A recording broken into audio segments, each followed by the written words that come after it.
इस्तीफा देले ब्रिटेन प्रधानमंत्री कीर स्टारमर। दल भितर विद्रोह पर ब्रिटेन प्रधानमंत्री कुर्सी छाड़ा पड़ा। ब्रिटेन राजनीति में बड़ धरणर ओलटपालट होईछि।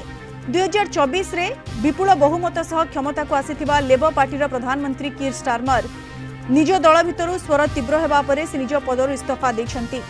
ग्रेटर मैनचेस्टर जनप्रिय मेयर तथा लेबर पार्टी बड़ नेता आंडी बर्नहैम निकटरे होइतिबा मेकफील्ड उपनिर्वाचन में 55% भोट पाई बड़ विजय हासिल करिसेंती। एही विजय सह से पुणी संसद को फेरिछंती एवं प्रधानमंत्री पद पाई दाबीदार भावे उभा होइछंती। ब्रिटेन राजनीति रे तांकु किंग ऑफ द नॉर्थ बोली कहा जाए।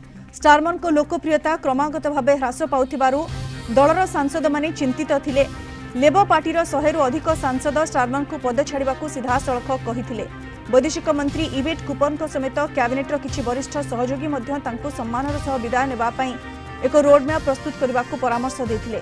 दलर किछि नेता चेतावनी देथिले जदि से निजे इस्तीफा न दियंती तेबे मंगलवार कैबिनेट बैठक में तांकु बाध्य करा जाय पारे। गत 10 वर्ष मध्य इस्तीफा